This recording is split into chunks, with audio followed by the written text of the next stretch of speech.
বাংলাদেশ জাতীয়তাবাদী দল বিএনপি এবং তার অঙ্গ সংগঠন ছাত্র দল ক্ষমতায় যাওয়ার জন্য বিভোর হয়ে রয়েছে এবং প্রায় পাগলের মতো প্রলাপ বকছেন।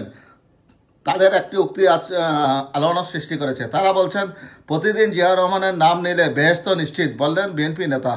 বিএনপির প্রতিষ্ঠাতা জিয়াউর রহমানের নাম প্রতিদিন নিলে বেহেশত নিশ্চিত বলে মন্তব্য করেছেন দলটির কুমিল্লা দক্ষিণ জেলার যুগ্ম আহ্বায়ক ও চট্টগ্রাম উপজেলা শাখার সভাপতি কামরুল হুদা। আস্তাগফিরুল্লাহ।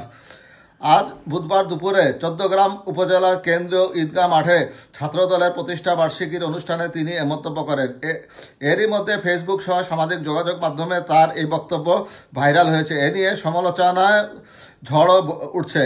ভাইরাল হওয়া বক্তব্যে কামরুল হুদাকে বলতে শোনা যায়, শহীদ রাষ্ট্রপতি জিয়া রহমানের নাম প্রতিদিন নিলেই বেহেশত নিশ্চিত। আমি বিশ্বাস করি, কারণ উনি দেশের জনগণের সঙ্গে হটকারিতা করেনি। ক্ষমতাচ্যুত আওয়ামী লীগ সরকারের সমালোচনা করে কামরুল হুদা বলেন, শেখ সেলিম, শেখ হেলাল সহ শেখ পরিবার লুট করে দেশটাকে শেষ করেছে। এ শেখ পরিবার কেউ মুক্তিযোদ্ধা নন। যুদ্ধ না করে আওয়ামী লীগ মুক্তিযুদ্ধের চেতনার দল হয় কি করে? 96 সালে নির্বাচনের পর আবেদন করে আওয়ামী লীগের অনেকেই মুক্তিযোদ্ধা হয়েছেন। শেখ হাসিনা 350 মন্ত্রী এমপি নিয়ে পালিয়েছেন।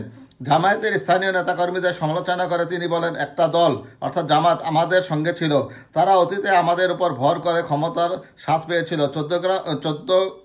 চৌদ্দগ্রামবাসী জানে তাদের ভোটের হার কত। আগামী নির্বাচনের সময় প্রতিটি কেন্দ্রের জন্য 200 করে ছোট লাঠি প্রস্তুত রাখতে হবে নেতাকর্মীদের নির্দেশ দিয়েছেন তিনি। নাম প্রকাশে অনিচ্ছুক ওই সভায় উপস্থিত দলের একাধিক নেতা বলেন, কোনো মুসলিম এমন বক্তব্য দিতে পারে?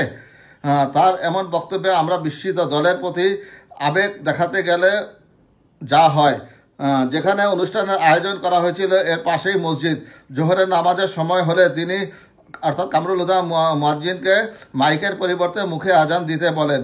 এ সময় অনুষ্ঠানের বিবৃতি না দিয়েই চলমান রাখা হয়। এতে সমালোচনা সৃষ্টি হয়। অনুষ্ঠানে এমন বক্তব্য দেওয়ার বিষয়টি স্বীকার করেন বিএনপি কামরুল হুদা, বিএনপি নেতা।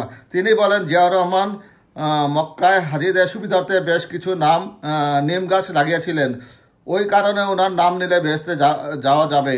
এটা কি ভুল বলেছি? রাতে কুমিল্লা দক্ষিণ জেলা বিএনপির আহ্বায়ক ও সাবেক এমপি হাজী আমিনুর রশিদ ইয়াসিন সমকালকে বলেন, আমি এমন বক্তব্য এখনও শুনিনি, ভিডিওটি দেখতে হবে।